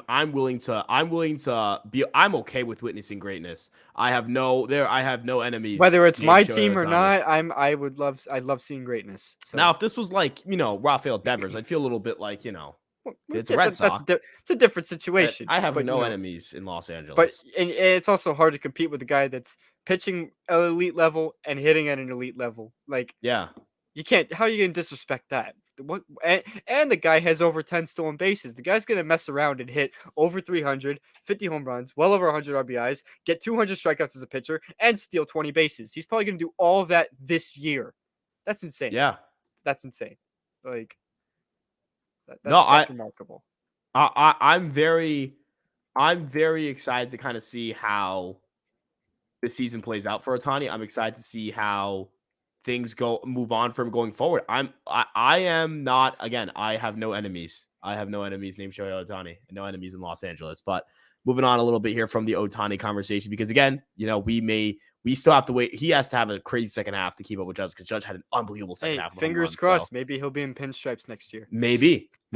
Hope. Hey, there's never say never. All I know is, man, at this point, we could say he's probably outdone the whole best contract year in sports. Oh, yeah, he's going to go out and make an unbelievable amount of money. Ohtani is going to make the richest pro contract ever seen in pro sports. So. Well, maybe not pro sports, because soccer contracts are fucking ridiculous. Okay. You have small country GDPs. It's crazy. Yeah, but the four major pro sports, the MLB, NFL, NBA, NHL, it's going to be the richest contract you'll ever see handed out between those four. It's going to be. Like, at this point, that's a guarantee. It's not a matter of if it's going to be. It's a matter of how much money. How much? Just how much is it going to be? We all know it's going to be the richest. So. Yeah, no, definitely. 100%. It's going to be, there's no baseball contract going to touch his. It's hard to even place a value on him. But I think that's definitely going to be something that's going to be interesting to track. Tiaderos 1 says, I love and respect DJ, but how the hell is he batting it off right now? Yeah, he can't be batting it off right now. He should be playing every day. I mean, I guess he should, because Donaldson and him are both not playing well. But, I mean, even then, Bowers and McKinney can go play outfield, and IKF can go play third base. I don't want to see them right now. These two guys suck right now. And, it sucks. I'm not saying that it doesn't suck to see Donaldson struggle. I'm obviously rooting for Donaldson to succeed, but it's different with LeMahieu, because it's not even like we have to go too far back. Let's go back to last year when he was a 116 WRC plus hitter. This is a guy who, for his entire Yankee career, sans 2021, has been one of the Yankees' most important players, one of the Yankees' most valuable players, a phenomenal guy to have at the top of your lineup. And now it's not even like, look, he can't hit for power. Yeah, I get that. It's not like he was hitting for much power in 2021. And it's not like his power stayed the way it was in 2022. I understand that. But he's striking out more. He can't hit for average. Everything's off. I think DJ's struggles are more sad than anything else. Donaldson's like, all right, dude, get the fuck off the field. Like, man, it's like, dude, like, just retire, right? You know, you got your expired. Like, Donaldson's is easier to attribute for to LeMay, just the it's age sad. and, all Donaldson's it's easier Right. to attribute to age, and longevity and just, it's just his time is up. LeMahieu, it's like an insane drop off. The guy was having a pretty good first half just last season, and now all of a sudden he's hitting 221. That's a remarkable drop off. Remarkable. And whether you want to attribute it to the toe injury or not, whatever, the fact that it's happening still, that's remarkable. And it's upsetting because I loved DJ LeMahieu when he was doing really good for us. I loved him. My dad doesn't even watch baseball a whole lot, but he loves DJ LeMahieu. We even got him a jersey this past year. He loves the guy. He's a good guy. He seems like a good guy, a really good hitter, all this stuff when he was doing good at least. It's sad seeing him perform like this because of course, like I said, I want to see our players succeed. But man, it's just upsetting to watch. It's upsetting. I don't like seeing guys ground out every at bat. I don't like seeing guys pop out and strike out, come up with bad approaches at the plate, poor swing decisions. Like I said, I could sit here and rant about DJ and Donaldson all day, but at the end of the day, it's a conversation that must be had. And some people who may have just tuned in may be like, oh, why are we talking about something negative even though they won? I'm very happy the Yankees won today. Do not get me wrong. But there are still alarming things within this team. You can look at pros and cons of every single game and look at, all right, these guys did great. I'm happy to see these guys perform well, and we touch on them. We make sure we stay transparent and make sure we hit on the guys that do good, such as Volpe, Bader, Stanton had 2 hits today. Looking at guys like that, that's good to see. That's encouragement. But when your 2 third basemen put up another 0 for performance, 2 guys that have gotten benched several times in the past couple weeks, yeah, it's alarming, and it's something that you can't just ignore just because they won. You can't ignore it. Because quite frankly, we were playing from behind most of the game too. And really, if it weren't for a Yenny or Cano wild pitch, we might not have scored in that 7th inning because DJ hit a ground out to the mound. So, there are conversations to be had. It's how it is. Yeah, no, it's again, LeMahieu's struggles are just like, damn, man, like really, like it's just like you kind of like throw your hands up in defeat. You're like, man, this sucks, right? It's sad, it's unfortunate, but that's baseball, and the Yankees are gonna have to really figure things out, man. They're gonna need him to turn it around, or they're gonna need to replace him. Let's see. Do you think Michael Kay and Co were bullshitting in the dead of the winter when they said that the Yankees were deep in talks for a trade with a greater impact than Rodon? If so, can that rekindle? I don't know. I have no sources on that. I have nothing on that. Yeah, we don't got no sources, no nothing. Yeah. So we can literally only take what Michael Kay or Brian Ho, Chris Kishner, all the beat reporters say. Whatever they say, we follow it. But that's all we can take because we don't have sources. I don't got sources hitting up my phone telling me, hey, I'm hearing that they're talking of a trade for X player. I don't have that, unfortunately. I'm not there. Yeah, I'm not in the lab like that. Hopefully one day I'll get that power, but I don't have that power right now. Right now we're 2 college age students talking about the sport, talking about the games that we watched on television. Talking some ball. Yeah, talking about the games we watched on television, and if you're at the stadium, then the game you saw at the stadium. So, yeah, but. Who knows what they were talking about with that? Because I want to at least answer the question here. It is something to wonder if that was something for real or not. It is. It could have been just rumors. It could have been legit. We don't know. And for who it could have been, that supposed deep talks for a trade with a greater impact, who knows who it was too? Maybe it was Brian Reynolds. Maybe it was Juan Soto. Maybe it was something like that. Maybe who knows? We don't know though. We unfortunately don't know. I think it just was like Reynolds. I think that was really it. Maybe Yankees. It probably was. I think it was. But again, we can't sit here and say it definitely was because we don't know. So we have to just leave it at that. It could have been something like that. It could have been something crazy. It could have actually been something. It could have been nothing. Yeah. We don't know. No, definitely. I have no idea. Jared also asked, confused why were Bader and McKinney both out the lineup tonight? I have no idea. I mean, I think Bowers was just because they didn't want to play him in left field and McKinney's struggling, but I still would have had, man, I still really would have put Bowers in right. Like left field, excuse me. I needed Bowers bat in the lineup, man. I can't watch Donaldson and DJ hit anymore against right-handed pitching, especially. It's bad, dude. They stink. Yeah, and IKF in left field is an interesting endeavor. I mean, the guy misplayed a Rutschman fly ball that turned into a double, and he left his mark. He got his spikes all over the wall. Yeah. So, I mean, if you want to keep watching IKF play left field, I guess good for you. But me personally, I don't want to see him play left field. But to each their own. At least he's trying. I can at least say that. At least he's willing to do it. Not many other guys on the team are gonna go up to the manager and say, "Hey, I'm willing to play anywhere." He said it, and you know what? They're letting him do it. So have at it. Yeah, no, it's a weird spot, man. It's a weird situation because like you obviously defense matters, but it's like, dude, these guys can't fucking hit. So it's like it's a tough spot. This might have been a good night to get one of Bowers or McKinney in there, but just get McKinney right. Try to see what's going on there. They didn't put him in, but I'm not gonna rag on it too much, only because they did win the game tonight. But I get your point. To see DJ and Donaldson still play every day, like it's understandable. Like do you really want to keep seeing them play when you could easily just slot IKF to third if you want to keep him playing, and then put Bowers and McKinney in the lineup just for a little bit of stability, because you could possibly get something out of those guys. At this point you're not really getting much out of LeMahieu or Donaldson. You kind of know that at this point. Yeah. And I'm seeing a comment because I have it open on the chat. Brett Gardner in left field. Dude, Brett Gardner left field. I miss. At least I need him back in my life. Seeing our left field situation right now makes me really miss Brett Gardner. Yeah, I miss him. I need him so badly, dude. I need him so badly. Seeing our situation makes me really miss him. Really does. I need Brett Gardner and his rage when he would smack the top of the dugout with the bat, or when he'd slam the bat into a million pieces against the container holding the bats in the dugout, whatever. Yeah. He was always a little angry, man.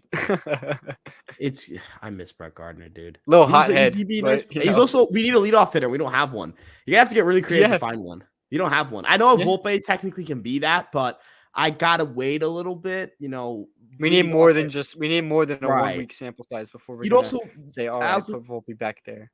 I also feel like there's a lot of pressure again. Like, imagine if you have to sit there. And like you're like, hey Volpe, I know you just figured things out and you're finally getting comfortable, buddy. But you want to lead off to the top of the lineup? Yeah, you're leading off now. It's like, wait, what the fuck? Now you're gonna get the most at bats on anybody in the entire game. Yeah, now you're leading off, man. But yeah, no, I just don't see that. At this point, man, when Judge comes back, lead off Judge. Make leadoff Judge return. Yeah. He was an absolute beast as a leadoff hitter last year. Yeah, because they wouldn't fucking pitch to. I think theoretically it would work because no one would pitch to him. If you hit like Anthony Rizzo behind Aaron Judge, no one would pitch to. You would have like a 500 on base percentage. You would have a leadoff runner on every inning. Is that more? That's an interesting thought experiment. Is that more valuable than what? Like, if you sacrificed like how much of your like if he? I mean. Yeah, you're not gonna have Aaron Judge lead off. You're not gonna have lead off, but like I guess because you want Judge to be on. You want Judge to hit when guys are on base, but still, it's creative thought processing. Like theoretically it means you adding a base runner, so it's like hey, you know what? Judge didn't seem fazed by it. If anything, when he moved to the leadoff spot last year, he looked even more unstoppable. Right, so. where it's like I don't so like. Am I get sure? Fazed by it? Like, am I sure that Am I sure that it's like a situation where am I sure it's not better for the Yankees? I'm not sure. I think it's better for the Yankees. Who knows? Who knows, man? But this is all like third base stuff. And like talking about like Bellinger, and we talked a little bit about Bellinger and like stuff with like Arenado. Like we already talked about that. I find it weird and wrong that people were still booing Hicks tonight. Lighten up, folks. The guy had some major contributions, including the playoffs. I'm gonna say something. And I can't tweet this because again, Elon keeps fucking locking me, and I'm trying to grab this water bottle because I need more water. Let me say something that I think is a little controversial. A week ago, a lot of the conversation was about forgiveness, right? And the concept of forgiveness related to the perfect game, right? Forgiveness and kind of overcoming past demons or whatever it may be. And I think that's a very interesting concept. I think that, baseball is a lot more complex than just baseball, which is why I think that was an interesting topic.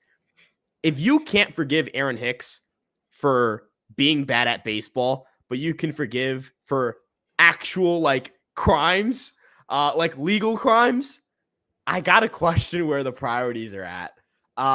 Not saying that you have to like Hicks. You don't have to like Hicks. I'm not telling you who to like or don't like. But I felt like, dude, I haven't heard a player get booed like that at Yankee Stadium in my life. Like, when's the last time players gotten booed like that? They played a tribute video and booed him. Like, even like it sounded like the 2021 Astros Yankee series. You can't tell me Aaron Hicks is should be a more hated Yankee than like anyone on that 2017 Astros team. And I don't even hate Altuve that much. Now, the reason for that is because he's 5'5" and good at baseball, and I like short people who are good at baseball. But you can't do you really hate the guy that much? Is it really that bad? Like, did he really hurt your life that much? Like, go do like I maybe I'm crazy here. Dude, did it hurt that bad that he was bad at baseball? Maybe I'm remembering it wrong. Maybe I'm remembering the Aaron Hicks tenure wrong. But I feel like he was bad, yes, but it was never to the extent, or he never embarrassed the Yankees enough for me to sit back and say, for the rest of my life, I'm going to hate this guy. You know what I'm saying? He had a home run in the ALCS on a torn UCL. Like, I really don't like J.A. Happ. I'm not going to, if J.A. Happ came to Yankee Stadium, I am not booing him every single time he throws a pitch. Now, he's retired. We have a couple Aaron Hicks games as well where he saved games. The 2019 with the catch off of Max Kepler in extra innings, and they hit the 2 home runs. Last season, the 3-run home run off Presley, and we ended up walking it off later that inning. I mean, the ALCS home run, like you mentioned, a very rock solid, what was it, 2018 where he hit, was it 2017, 2018 where he had like almost 30 home runs or something like that? Very rock solid year. I mean, he had contributions, and like, I'm with you, man. I mean, if it affects you that bad, just because he wasn't that good, that you're going to boo the living daylights out of him in the stadium while he's on a different team in a fresher spot, looks to be more comfortable there too. And you're still booing him. I mean, come on. It's been months. Let it go. That's the way I see it. Let it go. Yeah, just kind of grow up a little bit. That's like, let it go. It's baseball. It's baseball, man. Like, let it go. Like, tomorrow, if he comes up and he gets it's as loud as it was yesterday, dude, grow the fuck up. Like, go. I'm not even saying don't boo. Like, I get it. Like, you go pay, you can do whatever the hell you want to do. But yo, like, you booed him? He was here and you booed him. You got it all out. Man, you already booed him. Like I said, I want to read this. You could be upset that a player was not good all you want. That's fine. And I know earlier I mentioned, boos being justified for certain players and stuff like that. Aaron Hicks is in a different team now, different situation. He clearly needed to change the scenery. He's not on the team anymore. He has not been on the team for a month. Let it go. Let it go. You know what I mean? Let it go. Yeah, no, I agree. Like, we booed him when he was here. Who get over it? And fans booed Josh Donaldson today, and they've been booing him for the past few weeks, and it's because he's been underperforming.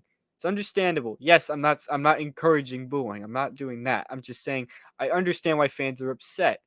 But when a guy's on a different team in a different situation, he just happens to end up being here because his team is visiting here for a matchup, and you're still booing the guy. You're still booing him like he's on your team right now. Grow up. Move on. The Yankees moved on from Hicks, so that means it's time for you to move on. If you have that kind of hatred towards him, it's time for you to move on. Simple. Yeah, no, definitely. I think he just gotta grow up a little bit. Just a little bit. It's excessive. It's excessive. Yeah, that's the way to put it. You don't have to like Aaron Hicks, but this feels excessive. It's excessive. You can dislike the guy for his performance on the field, whatever. I'm not going to tell you how to feel about a guy, but come on. Yeah. That's all I said. Come on. Yeah. Move past it. He hasn't been on the team since late May. It's over. It's so move on. It's over. Let it go. It's over. He may be Barack, but it's still Joker. Like if you're in New York right now and that's you a see good joke. if you're in New York right now and you see Aaron Hicks on the streets, like if you're in New York, you see Aaron Hicks on the streets tonight or at any point this week, are you gonna boo at him or say some nasty things to him or something? Are you gonna do that? Because if you're one of those people, you're a loser. Simple. Yeah, no, I think I'm sorry. Someone who's in this chat is like he's been sending me pictures to try to get me to laugh on stream. So I'm trying not to. But he's actually here. It's not working because you are smirking a lot. No, but I working. agree with you full-heartedly on the Hicks thing. He's actually here right now. Is Dre Bader has no aura, which fuck you. And fan for top 10 prospect. No joke. Okay, maybe not top 10, but low key. Tommy Pham would be awesome as a leadoff hitter for us. He hits. And I know, look, he's an asshole. I get it. I want that. Go be an asshole. Don't care. Go punch the daylights out of someone. I don't give a shit. If you hit, I don't care. If Josh Donaldson is an asshole. I know he's done more things than just be an asshole, but when he's a player who's an asshole is tolerable when they're good at baseball and on your team. I can deal with an asshole if he's good and on my team and not super problematic. Yeah, he slapped Jock Peterson.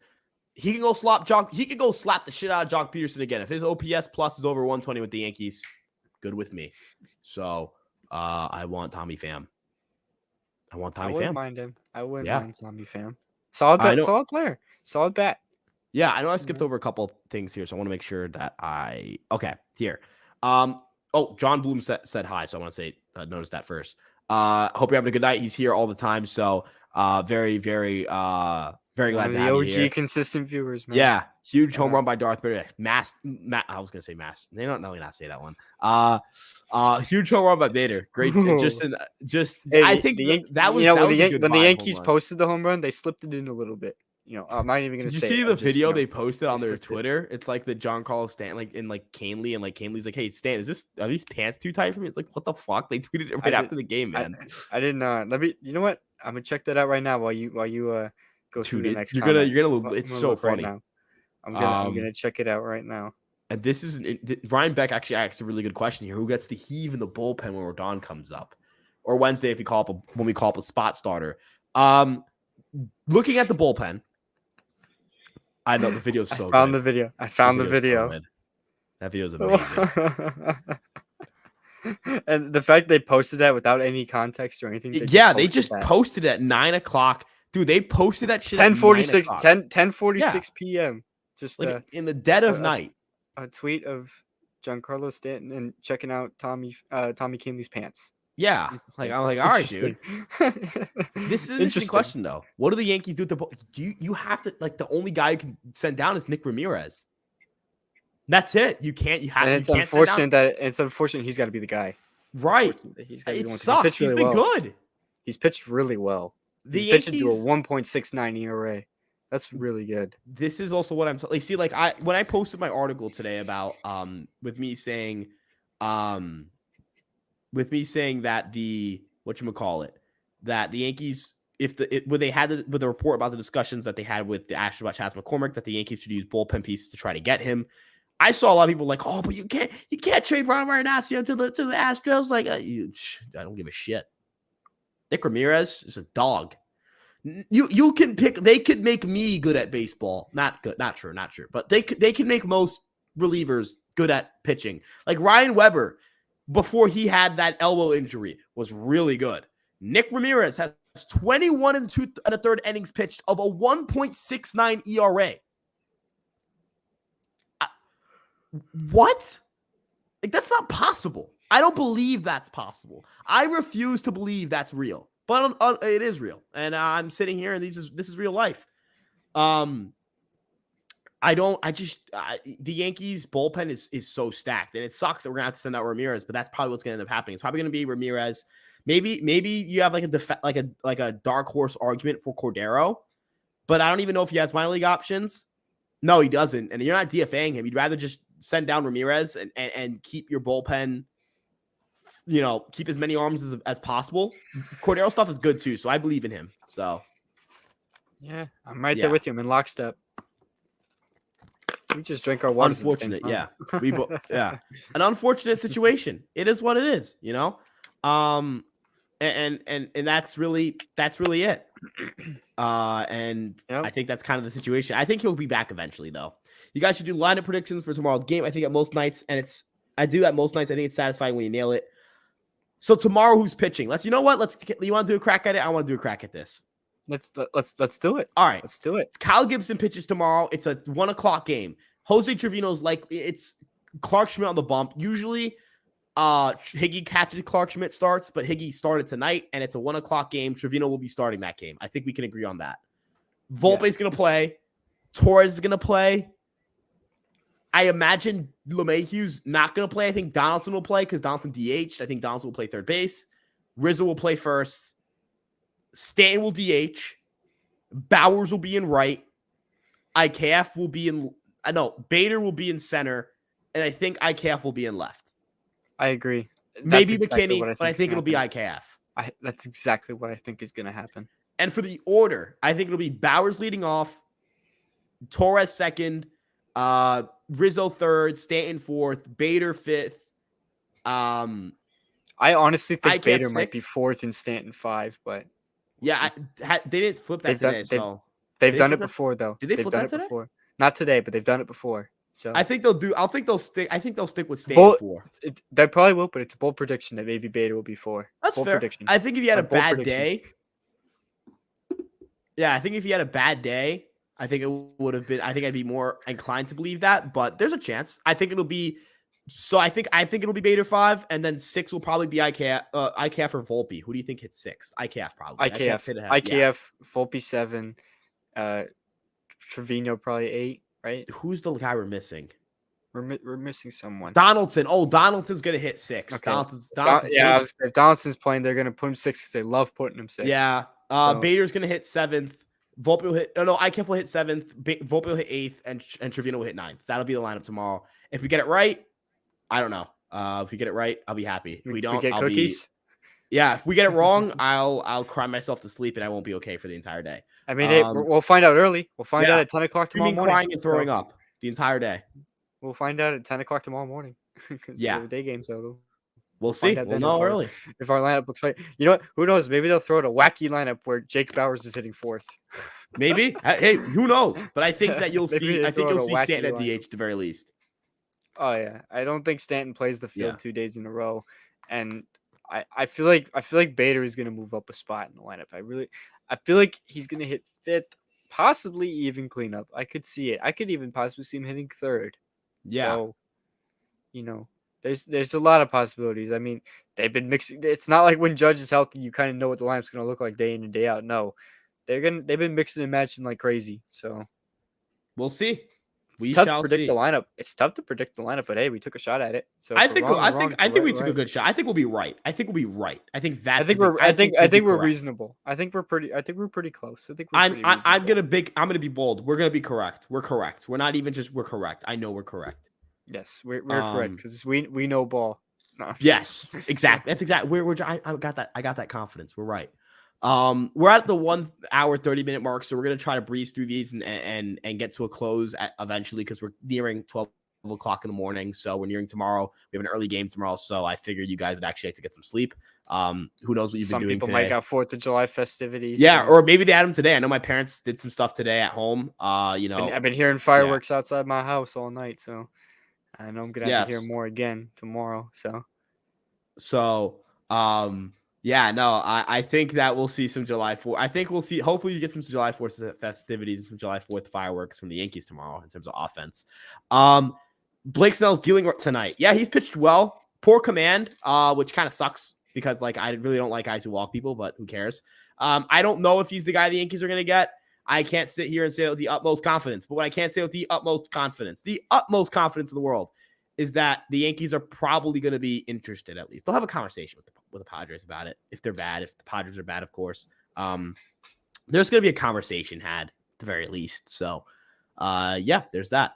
Not really much else I want to say there. I got nothing to add. I haven't been checking Snell's line, so. Yeah. Stan's based it up a little. I have a feeling that's going to get him back on track. Look, he's looked a little bit better as of late. If he can put that together, that'd be really nice. Having Stan, man, Stan He hit the playing at ball the level he hard can play twice at. today, man. Yo, he crushed that. Two of those bases were crushed. I honestly thought he took the first one out. He just missed it I was surprised that ball didn't get out. That ball went 417 feet. I'm shocked. And then the single up the middle was hit like 114 miles an hour.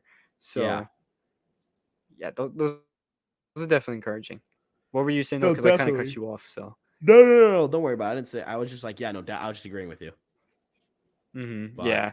Well, bottom line, yeah. Stanton. If Stanton can get it going, that's huge. That's huge. Definitely. We don't even need to analyze it too deeply. We just know if he's on, then we have a big bopper in the lineup finally. So.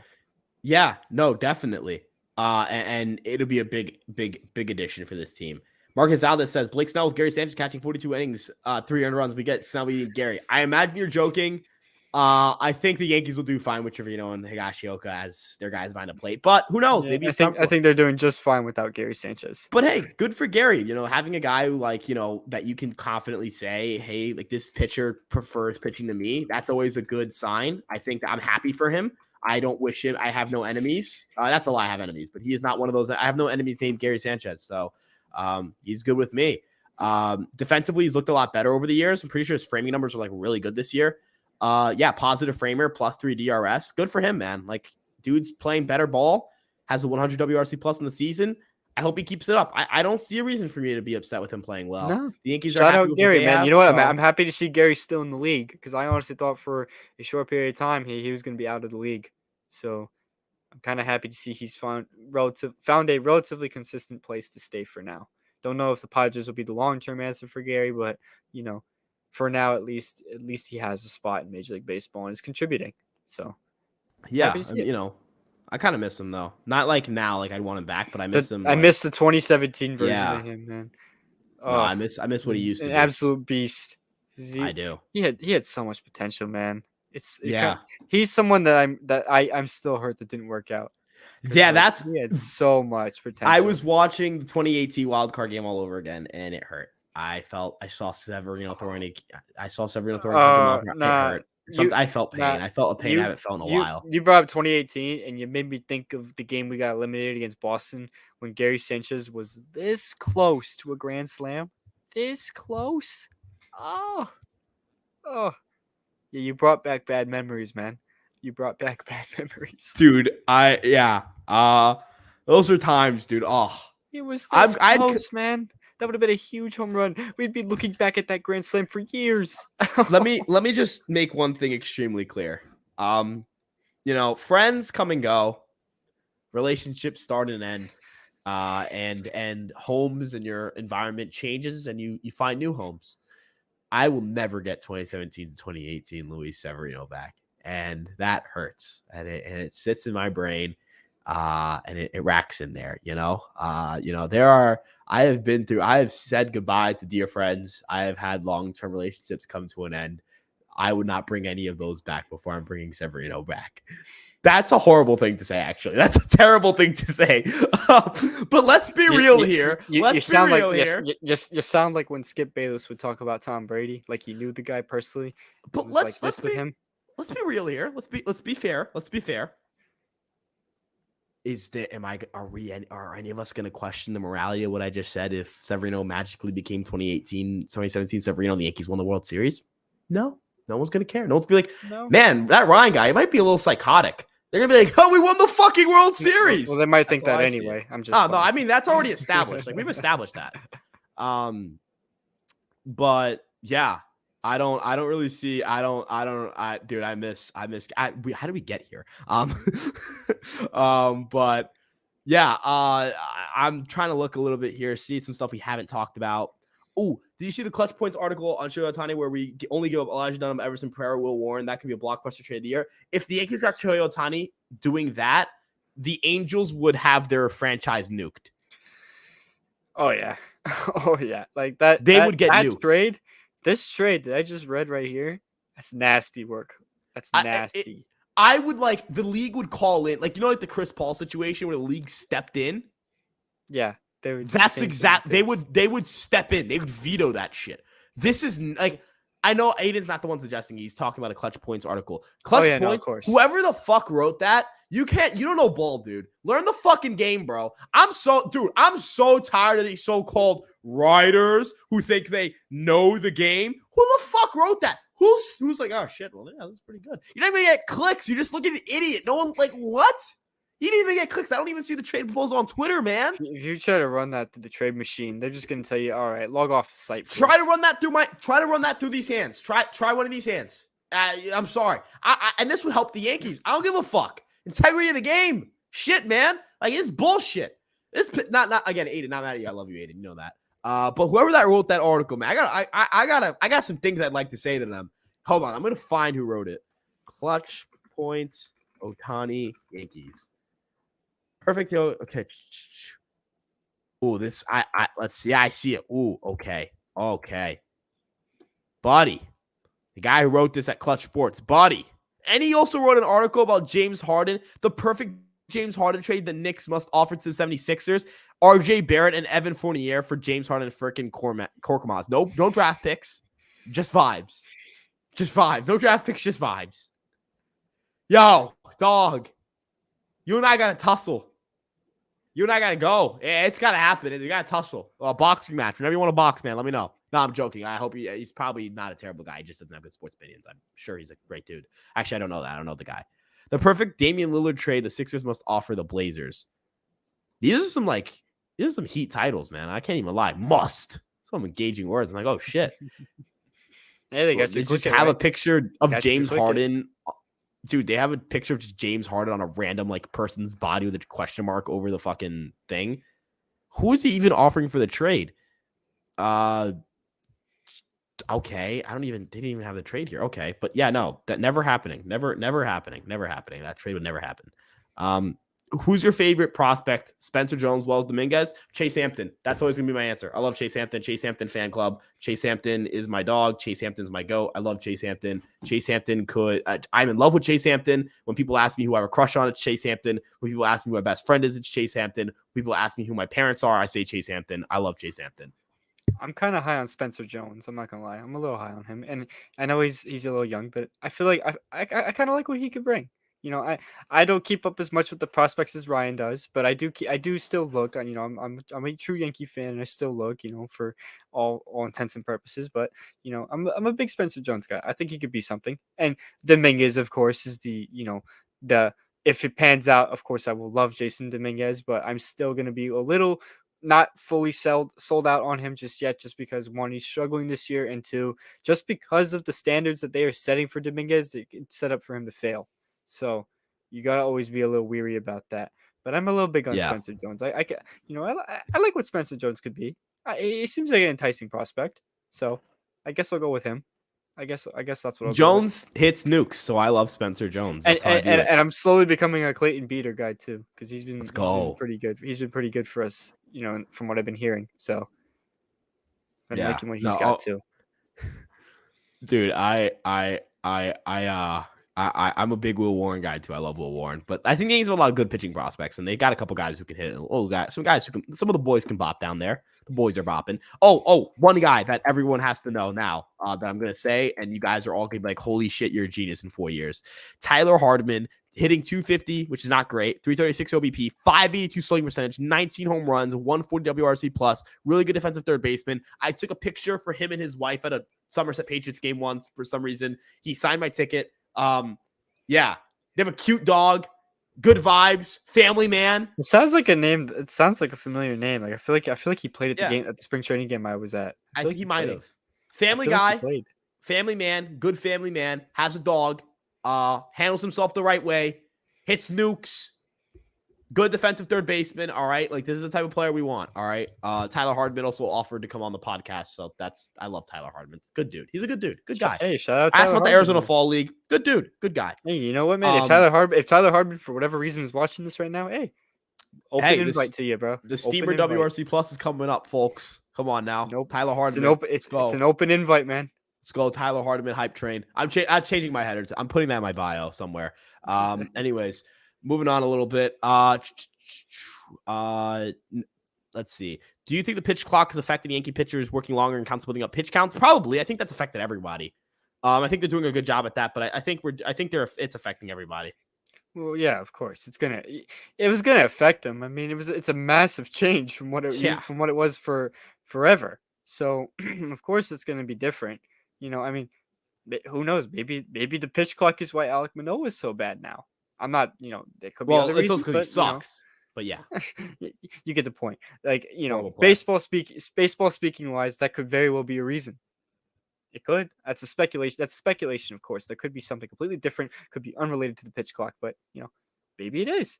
And it's always gonna be an adjustment period for every pitcher that they gotta adjust this pitch clock and stuff. And for the hitters too, it's an adjustment period for them.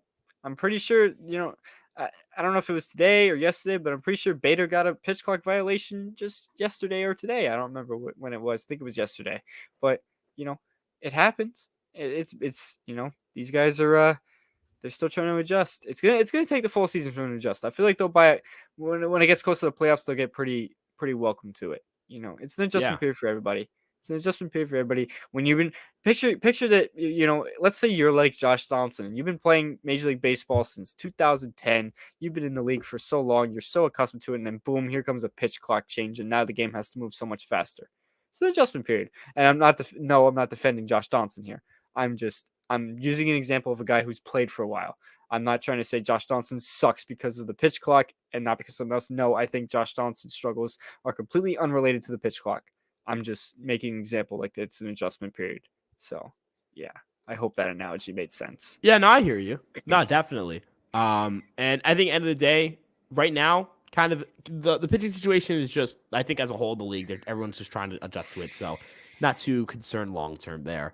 And also think of it like this: a lot of the guys that are coming up through the system have already done the pitch clock, so you're not like having every year to have these guys adjust. It's really just this one generation of pitchers that's gonna have to adjust, and that's it. And a lot of college guys are already doing this, so it's not, again, just kind of nice there that you don't have to worry about that long term. Do you think the Yankees are cheating? Probably not. No. Bader hit a home run today, so he's an automatic art tomorrow. I think that's pessimistic. I think it's pessimistic. Let's be nice. Let's be nice. It could be a hot streak. You never know. Let's be nice. When he hit home runs with us, he was. I think he already set. I think he already set during the Cardinals series. So I think. Oh my gosh! I thought he meant an automatic out tomorrow. I was like, let's be nice. Let's be nice. Let's be nice. No, he meant like on the bench. Yeah, he might be. He might be. Because I mean, he like day game off days. It's a day game. Yeah, I feel like he'll play though, just because I think he already sat in the St. Louis series. I feel like if you give him another off day, like just a game or two after that, it'll look weird. True. Maybe he'll play. Maybe he'll sit the third game of this series. Third game, and that's fine. Game? But I think you got to get the guy to play. Third or fourth, that's fine. I think you got to get the guy to play though. I don't. You got to get him to play. You can't keep doing this. Play 1 or 2 games and then sit. You're never gonna get the guy rolling. You gotta get him to play. And if he doesn't play tomorrow, I'll be kind of mad about that. I'm not gonna lie. Same. I think he should be playing. I think he should be playing. So, yeah, that's where I'm at on it. Let's see anything else that I already said the Yankees are probably not cheating.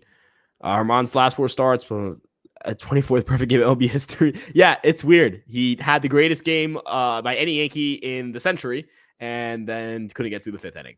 Which is baseball. That's how that works. Yeah, that's baseball. Yeah, that's baseball. Yeah, that's baseball. That Ohtani would trade with a lot more sense with Dominguez included. Yeah, Ohtani would cost Dominguez. I know it's a half year. It would cost Dominguez. He's that. It's 100%. He's so fucking good at baseball. So good. I love him so much. So good, man. You can only dream, man. You can only dream. Hopefully, we don't have to dream, but we can only dream right now. So, definitely.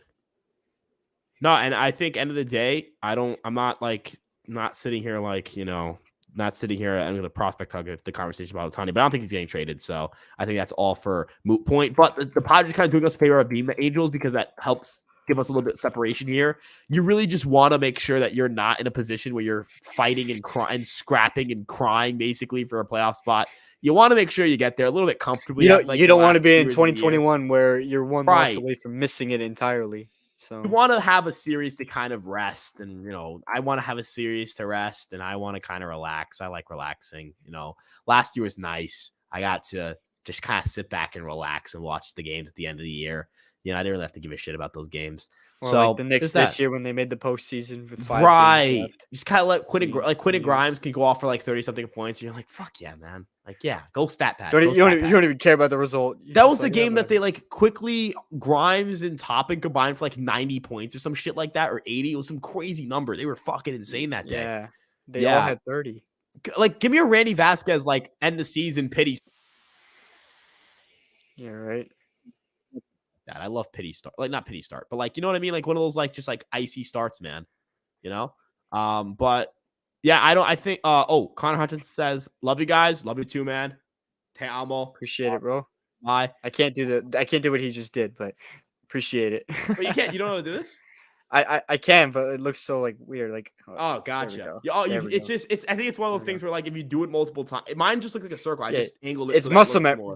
See for you, it's muscle memory. I don't do it. So yeah, I have to like learn how to do this so I can like flirt with people. Yeah. But must be nice. Braden turned into an 800 win team since August. He's a Mets fan, so yeah. It'd be really interesting. Like, I really wonder. Like, I do think Tommy Pham would be so dope. Oh, like, he's a Mets fan? I'm sorry for you, my friend. Hey, it's my dog. It's my dog. We actually went to the Castillo game. Mets fan. Hey.